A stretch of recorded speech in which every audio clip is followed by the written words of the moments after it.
एक घटना बतावे आपको नट की बड़ी विचित्र। एक कोई नट था,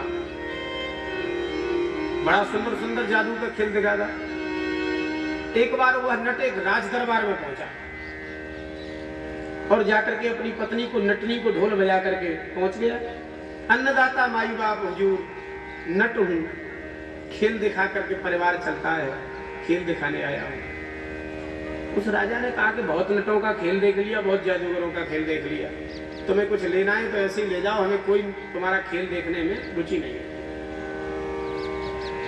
अपने सेवक से कहा कि इसे कुछ इनाम दे दो बिना खेल दिखाए।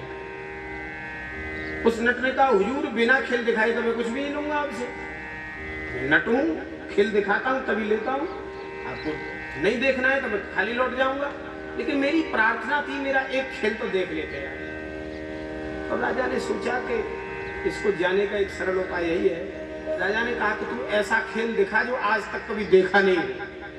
तो देखे खेल, वही पुराना पुराना खेल है कि मस्तक काट दिया, नोट प्रकट कर दिए, गरम गरम जलेबी ले आई, ऐसे खेल दिखाते हैं ना। तो नट ने कहा हुजूर अगर आपकी कृपा रही तो ऐसा ही खेल दिखाऊंगा। तब तक तो लोगों को लगा के मारू बाजे बज रहे हैं, नगाड़े, वो भी आकाश में। ध्यान से सुनना आप लोग, लोगों को लगा ये नगाड़ों की आवाज वो भी आकाश से कैसे आ रही है।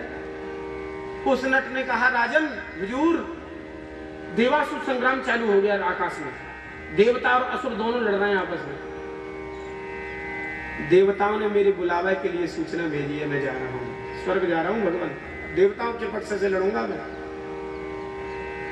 पूरी सभा हंसने लग गई उसकी बात, मूर्खतामयी बात को सुनकर के।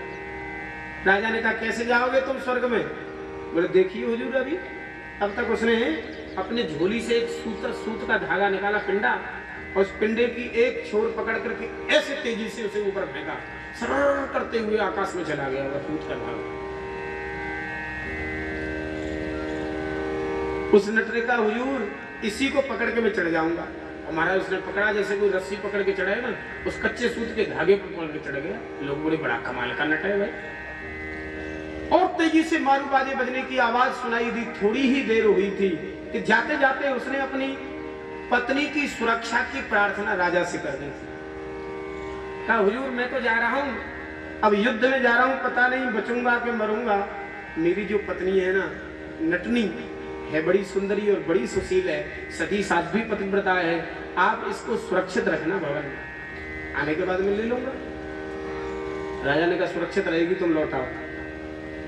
कि वो देखते देखते उस सूत के धागा को पकड़ के चढ़ते चढ़ते थोड़ा थोड़ा दिखाई दिया, बाद में दिखाई देना बंद हो गया, सूत का धागा भी गायब।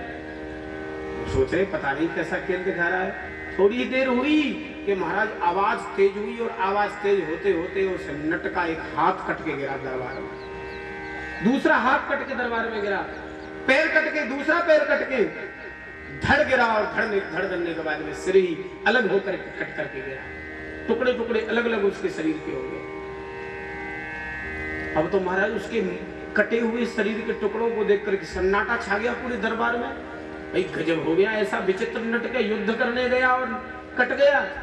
उसकी जो पत्नी नटनी थी वो नटनी रोने लग गई, हाय हाय मेरे पति पधार गए, मैं तो सती हो जाऊंगी। राजा तुम खाने पीने रहने की सब व्यवस्था तुम्हारी होगी, सती के चक्कर मत पड़ो। नहीं नहीं मैं तो सती होंगी। वह एक नहीं सुनी उसने, सब उसने शरीर के अंग प्रत्यंग अपने पति के जोड़े, और जोड़ करके सबके देखते देखते ऐसे हथेलियों की रगड़न की, और रगड़ करते वहां आग प्रकट हो गई। अपने पति के शरीर के टुकड़े अपनी गोद में रख करके सबके देखते देखते वो नटनी जल करके भस्म हो गई, राख बन गई। अब तो पूरे दरबार में एक ही चर्चा, धन्य है नट कितना वीर, और उससे भी आगे देखो उसकी पत्नी नटनी सती हो गई सबके देखते देखते। ये अभी सन्नाटा चल ही रहा था, तो तब तक लोगों को दिखाई दिया कि वही सूत का धागा फिर आकाश से नीचे दिखाई दिया। लोगों ने कहा ये सूत का धागा तो वही है जिसमें चढ़ करके नट गया था, और थोड़ी ही देर में वही नट सूत के धागे को पकड़ करके नीचे दरबार में प्रस्तुत हो गया, प्रस्तुत हुआ। और उसने कहा हुजूर अब मैं जल्दी जाऊंगा, देर बहुत हो गई है, बड़ा युद्ध हुआ है, परिश्रम ज्यादा पड़ गया है, अब मेरी पत्नी जो नटनी है उसे लाओ, आपके सुपुर्द कर गया था, मैं उसे लेके जाऊंगा। राजा ने कहा तेरी पत्नी तो सती हो गई तेरे संग में, उस नट ने कहा, अन्नदाता आप राजा हो, ऐसा अनर्थ मत करो, मुझ नट की मेरी पत्नी को मत छीनो। मैं जानता हूं कि मेरी पत्नी बड़ी सुंदरी थी, आपकी इच्छा करी होगी कि उसको मैं महारानी बना लूं, इसलिए महाराज मेरी पत्नी को महारानी मत बनाओ, मेरी पत्नी को मुझे दे दो। सुनते ही तो राजा आग बबूला हो गए, कैसा विचित्र नट है, मेरे ऊपर आरोप। पूरी सभा भी कह रही थी, नट तुम आरोप मत लगाओ, तुम तो मर गए थे, तुम्हारी पत्नी सती हो गई है। अरे बोले कैसी विचित्र बात कर रहे हो, मैं तो सामने खड़ा हूं, मैं कहां से मर गया। और राजन, आपने मेरी पत्नी को अपने राजभवन में छुपा रखा है, दे दो उसे। अगर आप आज्ञा करूं तो आज्ञा करें तो बुला लूं उसको। राजा ने कहा बुला लो, वो आएगी नहीं, वो तो जल गई। उसने ढोल जैसे बजाया और ढोल बजा के अपनी पत्नी को जैसे आवाज लगाई, सबके देखते देखते ठुमका लगाती हुई नाचती हुई राजभवन से आकर के दरबार में प्रस्तुत हो गई उसकी पत्नी।